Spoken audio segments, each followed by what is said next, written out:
अस्सलाम वालेकुम स्टूडेंट्स। तो मौजूद हूँ मैं नई वीडियो के साथ। तो आज मैं लेके आया हूँ assignment number 2 MGT 662 final year project 2।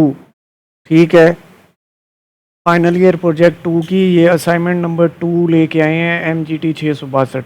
All मतलब कि स्पेशलाइजेशन मार्केटिंग मैनेजमेंट HRM और क्या कहते हैं और फाइनेंस। ठीक है, तो जितनी भी जो स्पेशलाइजेशन है पब्लिक एडमिनिस्ट्रेशन भी, तो सबकी जो है ना ये असाइनमेंट नंबर 2 है। और इसका सिनेरियो ये है कि जिस बंदे की नीड इम्प्रूवमेंट आई है या जिसकी रिजेक्ट हुई है, ठीक है, तो उसको दोबारा जो है ना प्रोजेक्ट जो है ना सबमिट करने का कहा गया। और थर्ड वो कि जिसने पहले सबमिट ही नहीं किया, या तो भूल के नहीं किया या तो कोई क्वेश्चन जो है ना अप्रूव हो रहा था उस पर नहीं किया, तो फिर उस वजह से जो है ना ये रिवाइज असाइनमेंट नंबर 2 ओपन हुई है यूनिवर्सिटी और सुपरवाइज़र की तरफ से। चांस मिलता है, 3 चांस है मेरे ख्याल से, तीसरी भी मैंने कोर्स में देखा है चांस होगा, लेकिन देखते हैं क्या होता है, सुपरवाइज़र की मर्ज़ी अपनी। तो मेरे चैनल को लाइक करें, सब्सक्राइब करें, और मैं इसकी पेड सर्विस भी दे रहा हूँ अल्हम्दुलिल्लाह। 4 प्रोजेक्ट यही वाले मैं हैंडल कर रहा हूँ MGT 662, जिसमें से एक पास हो गया है, एक में नीड इम्प्रूवमेंट आई है, वो सिर्फ ये आई है कि टेंस चेंज करना है मेथडोलॉजी का। दूसरी में भी थोड़ा सा वो फाइनेंस की है, उसका ज़रा और सिनेरियो है, कंपनी की जो है ना रेशो लेनी है थोड़ी सी, और उसका भी टेंस चेंज करना है। ठीक है, तो ये दोनों नीड इम्प्रूवमेंट। बकाया AI कुछ भी नहीं आया। तो अगर किसी ने पेड सर्विस लेनी है तो डिस्क्रिप्शन में मैं लिंक दे रहा हूँ अपने नंबर का और अपने ग्रुप का, व्यू मुल्तान हेल्प, और अपने प्रोजेक्ट इंटर्नशिप वाले ग्रुप का। ठीक है, तो मेरे से रब्ता कर सकता है। तो कोई भी स्कैम नहीं, 100% रिजल्ट होगा, हर चीज़ होगी। ठीक है, तो बढ़ते हैं हम अपनी असाइनमेंट की तरफ।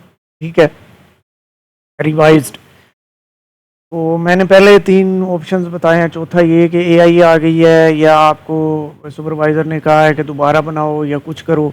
कुछ स्टूडेंट्स ना सारा बना के AI डाल देते हैं। AI नहीं एक्सेप्ट होगा आपका। 90% प्लेजरिज्म और 19% प्लेजरिज्म, और AI एक्सेप्टेबल है, बकाया नहीं है। ठीक है, और रिवाइज्ड फाइनल ईयर की ये असाइनमेंट नंबर 2 है, जिसमें नीड इम्प्रूवमेंट रिजेक्ट होगी, या कोई एक्सपायर जिसने सबमिट नहीं की वो है, कोई अपना जो है ना वो क्वेश्चन अप्रूव करा के जिसने करनी है सबमिट, अब करनी है दोबारा से।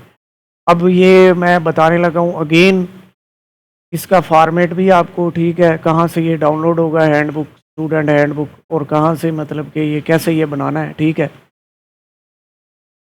और जिन्होंने अभी असाइनमेंट सबमिट करनी है, जिसकी पहले एक्सपायर हो गई थी, जिन्होंने अभी न्यू सबमिट करनी है इसकी, उसके लिए ये मैं दोबारा से जो है ना वीडियो बना रहा हूँ। और अगर जिसने करनी है, पहली वीडियो भी मेरी इसमें मौजूद है, वो देख सकता है। ठीक है, तो बढ़ते हैं हम अपने सोल्यूशन की तरफ। तो ये फाइनल ईयर प्रोजेक्ट 2 की है, इसका आपको हैंडबुक मिल जाएगा। ये डाउनलोड सेक्शन में, ये जो है ना डाउनलोड फाइल में डाउनलोड आओगे तो ये हैंडबुक है। ये हैंडबुक डाउनलोड करोगे, हैंडबुक डाउनलोड करोगे तो फिर आप जो है ना नीचे आओगे, ठीक है ना, यहाँ से ये है, इसकी सारी इंस्ट्रक्शंस वगैरह ये वो कर लेनी है। ये न्यू स्टूडेंट्स के लिए, ओल्ड भी देख लें तो कोई मसला नहीं है। तो यहाँ पे आपने जो है ना, इस तरह मैं आपको एक स्ट्रक्चर भी दिखाऊंगा एंड में, कैसे आपने ये ऐड करना है। तो ये पहले पेज आपने एक न्यू MS वर्ड फाइल जो है ना वो जनरेट की। ठीक है, उसमें सबसे पहले जो आपका पिछले MGT 661 का प्रपोजल है वो आपने सबसे पहले ऐड करना है। ठीक है, वहाँ पे उसके ऊपर फिर जो है ना, उसको जब आपका वो प्रपोजल ऐड हो जाएगा, वो टेबल ऑफ कंटेंट वगैरह के ऊपर जो है ना वो पहले दिया हुआ था लोगो वगैरह, ये उसमें ही ये चीज़ ऐड करनी है। अपने टाइटल को 16 बोल्ड करना है, ये चीज़ ऐड कर देनी है। ठीक है, जो प्रोजेक्ट प्रपोजल वाली असाइनमेंट है ना वो इसमें इंक्लूड होगी, उसको कॉपी करके आपने इसको नई असाइनमेंट में पेस्ट करके न्यू MS वर्ड फाइल में तो आगे लेके चलना है। वो मैं आपको बताता हूँ कैसे आगे लेके चलना है। अब इसमें वो पहले वाले पेज में आपने व्यू लोगों के साथ ऊपर ये ऐड कर दिया, ये 12 टाइम न्यू रोमन हो गया, बोल्ड 12। उसके बाद 16 बोल्ड टाइम्स न्यू रोमन हो गया। ठीक है, ये टॉपिक है। फिर अपनी ID नेम जो प्रपोजल में भी आपने ऐड की हुई है, ये 16 टाइम न्यू रोमन हो गया। ये डिपार्टमेंट मैनेजमेंट साइंसेस, एडिकेशनल ऑप्शन है, दो ना दो आपकी मर्जी। उसके बाद एक्नॉलेजमेंट देना है 150-200 वर्ड की। एब्स्ट्रैक्ट जो है ना ये आपने एंड पे देना है। एब्स्ट्रैक्ट ऐसे देना है कि सारी जब असाइनमेंट बन जाएगी उसको कॉपी करके एआई पे पेस्ट मारना और एब्स्ट्रैक्ट लिखना 200 वर्ड का बना दो। उसमें सारा आपका आ जाएगा, इंट्रोडक्शन, बैकग्राउंड स्टडी, फिर लिटरेचर रिव्यू, फिर वो मेथडोलॉजी आपने कैसे ली, फिर उसके बाद एनालिसिस में आपने क्या क्या किया, फिर रिकमेंडेशन, कंक्लूजन। ठीक है, ये हो गया, ये एंड पे लिखना है आपने।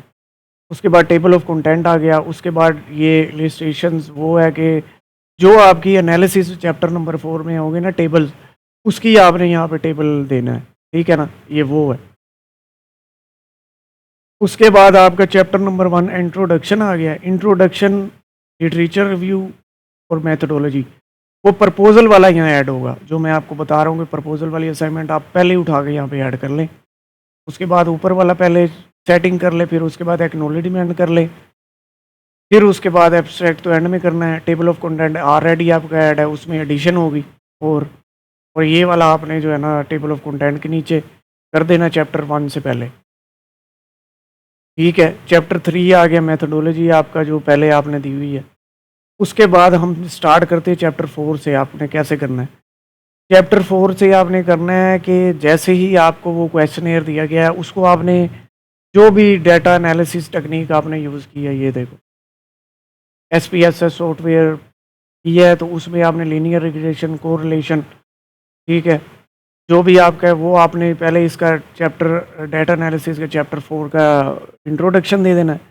उसके बाद एक एक टेबल ऐड करके उसकी इंटरप्रिटेशन देनी है। ठीक है, इसमें लिखा हुआ है इंटरप्रिटेशन देनी है, टेबल नंबर देना है, इंटरप्रिटेशन दे के फिर नेक्स्ट टेबल जो है ना लीनियर रिग्रेशन या कोरिलेशन का, उसका, फिर उसके बाद नेक्स्ट टेबल की इंटरप्रिटेशन देनी है, फिर उसके बाद उससे नेक्स्ट टेबल की इंटरप्रिटेशन देनी है, फिर एंड में समरी आ जाएगी पूरी, फिर मैंने ये किया। ठीक है ना, इसमें लिखा हुआ है provide the graph table and the provide detail interpretation logically keep sequence analysis of the objective and section number chapter 1। ठीक है, तो ये समरी आ गई। उसके बाद आपका चैप्टर 5 आ जाएगा, जिसमें कंक्लूजन आ जाएगा सारा, जो आपका ऊपर वाला है उसका कंक्लूजन आ जाएगा, फिर इनकी बेस पे रिकमेंडेशन आ जाएगा, फिर उन्हीं के बेस में लिमिटेशंस आ जाएगा। ये उन्होंने कहा होगा बोल्ड बुलेट्स में जो है ना आप दे सकते हो। ठीक है, इधर लिखा होगा बुलेट्स में, ये देखो बुलेटेड कंक्लूजन, फिर रिकमेंडेशन भी बुलेट में देना है, लिमिटेशन जैसे आप दे सकते हो पॉइंट्स में देना है। ठीक है, उसके बाद रेफरेंसेस वो जो आपने पहले प्रपोजल में नीचे दिए होंगे APS स्टाइल में, तो वही आपके ऑलरेडी ही इसमें होंगे। रेफरेंसेस के ऊपर आप सारा जो है ना ये ऐड करोगे, फिर इनको चैप्टर वाइज कर दोगे। ठीक है, चैप्टर 6 रेफरेंसेस का कर देना या अकेला रेफरेंसेस कर देना। फिर उसके बाद अपेंडिक्स वो होगा जो आपने क्वेश्चन या आपने अप्रूव करवाया होगा, वो अपेंडिक्स में ऐड कर देना नीचे। ठीक है, तो ऐसे ये प्रोजेक्ट पूरा होगा। न्यू स्टूडेंट, ओल्ड स्टूडेंट, जिनकी जो है ना वो AI आई या कुछ आई है, मेरे चैनल को लाइक करें, सब्सक्राइब करें। पेड सर्विस भी अवेलेबल है, जिसने पेड करवाना है तो मेरे से रब्ता कर सकता है। डिस्क्रिप्शन में मेरा नंबर भी होगा और लिंक भी ऐड है। तो AI भी रिमूव कर देंगे, सब कुछ कर देंगे। अल्हम्दुलिल्लाह मैंने AI के बगैर प्रोजेक्ट बनाया टाइप करके। AI इसलिए आ जाती है कि अब यूनिवर्सिटी के पास जो है ना सॉफ्टवेयर है वो 80% आ जाए वो फेल कर देते हैं। ठीक है, 90 से ऊपर, 19 से ऊपर 40 पे वो थोड़ा सा कंसेशन दे देते हैं, मिन्नतें तरले करनी पड़ती हैं। ठीक है, तो जिसने भी बनवाना हो मेरे से रब्ता कर सकता है कंसेशन से, और कोई स्कैम नहीं है। फुल A1 सर्विसेज है मेरे पास, अपने रिव्यूज़ भी हैं पास होने के। ठीक है, मिलते हैं नेक्स्ट वीडियो पे। कोई भी कुछ चाहिए हो या कुछ भी आपने कमेंट कर सकते हैं कुछ पूछने के लिए। नेक्स्ट वीडियो में मिलते हैं। अल्लाह हाफिज़।